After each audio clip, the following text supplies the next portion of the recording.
My wife cheated and left me. When I told her she couldn't have my stuff, she laughed and said she didn't want any of it. But on moving day, when they realized what that meant once I had written the divorce papers, Parker thought quickly, "Get out of my house." My wife sneered provocatively. Beside her, her lover was dreamily looking around the house. "Wow. All this high-end furniture. How lovely. It's a house that fits me perfectly," she said. I felt the sting of those words and reminded my wife, "Just so you know, I'm taking all my personal things with me on moving day." "Okay then," my wife replied, looking at me as if she was about to burst out laughing. Of course. Of course. If your stuff was left behind, it would just remind me of the miserable days we've had so far." Apparently, she still didn't understand the true meaning of my words. I thought, just watch. Make sure you don't regret it later. My name is Kevin. I'm a 26-year-old interior coordinator. My wife, Joanna, is 31 and works in the construction industry. We met through our shared hobby of DIY projects and had been married for a quick 3 years. At first, we cared deeply for each other, but now I feel grateful we didn't have children. The reason is that Joanna has become too self-indulgent. After coming home, she carelessly takes off her coat, eats the meal I've prepared while complaining, doesn't even clean up, and retreats to her room. Before marriage, we made various agreements, one of them being shared household chores. Joanna and I decided to split them equally, but now I'm taking on almost all of the housework. When I pointed out that she should do her share, she came up with an incredible excuse: housework is easy, so it's natural for men to do it. Women have to take responsibility for work, so I don't want to do all this. This rigid opinion was something she had never voiced before marriage. The fact that I earned more than Joanna also played a part in her turning against me. By the time I reached Joanna's age, I was planning to be independent and should be able to increase my income even more. Perhaps resenting that, Joanna contributed only the bare minimum of her earnings to the house without saving, spending her money however she liked. She was so reckless with money that I warned her repeatedly, but she stubbornly refused to change. My hard-earned money, how greedy could she be to still want more? Not content with just that, she exaggerated to her coworkers, painting me as an outrageous miser to win their sympathy.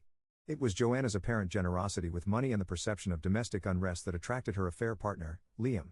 He's a 24-year-old temporary employee at Joanna's company. There are few young women at her workplace, and even though slightly older, she's still considered young, which likely made 31-year-old Joanna catch his eye. "Gosh, Joanna. If I had a beautiful wife like you, I'd take care of her forever," he'd said, making her quickly infatuated. I discovered Joanna's infidelity about 6 months ago, just when the affair had begun. One day, an unknown man called Joanna's mobile phone. When I searched for his name on social media, I found Liam. He posted things like, "Today's date with my future wife at a fancy restaurant.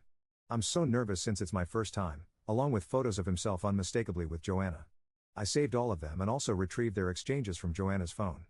From the dates, conversations, and details about the places they visited, there was no doubt that she was cheating. When I found out about her infidelity, I felt neither anger nor sadness, only emptiness.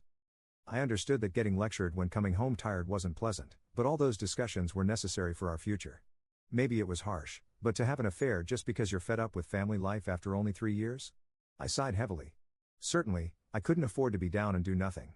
I had been working hard, believing compromise was necessary between us, but I couldn't tolerate the cheating anymore. I decided to divorce her and started looking for a lawyer. A month later, on a Saturday, I brought Joanna and Liam together for a discussion.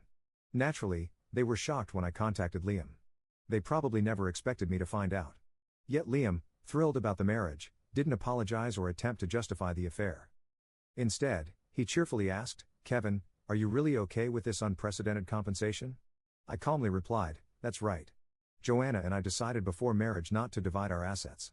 At that moment, Liam held hands with Joanna and celebrated. Yes, Joanna and I had agreed that in the event of a divorce, there would be no division of assets, and the compensation I would receive would be minimal. Since I was working, I didn't mind that part. But what made me furious was their complete lack of remorse for the adultery. How wonderful to live in such a stylish house filled with high-end brands. The appliances are the latest too. "It's just the perfect house for me," Liam said, causing a strange sensation to creep over me. As I handed over the divorce papers, I reconfirmed something with Joanna. Even during our marriage, there's no division of the things I bought. I'm taking all my personal belongings with me. You understand that, right? Seemingly not understanding, Joanna paused and then spoke. "It's obvious your plain clothes and bags wouldn't suit young Liam anyway. I have to buy him better things. If I leave your belongings here, they'll just be a reminder of the painful days we had together." It seemed she thought I was talking about clothing and other personal items, and it was easier to let her believe it than to start an argument. "Tomorrow, the movers will take everything, so be prepared," I said. but they were already ignoring me, too busy admiring the house's interior. The next morning, they came to see me off as if they were hurrying me to leave. Ignoring them, I waited for the moving company's arrival. Then, right on time, a large truck arrived. The workers energetically called out to me, "Thank you for choosing us today. We have another truck waiting nearby, so please don't worry." Liam, with a clouded expression, hesitated as he approached me. "Do you have that many personal belongings?" I held back a laugh and barely managed to answer, "The house itself belongs to Joanna, but all the appliances and furniture are mine." That's why I said there would be no division of property. Hearing that, Joanna rushed over to me, her face turning bright red. "All the furniture and appliances are mine."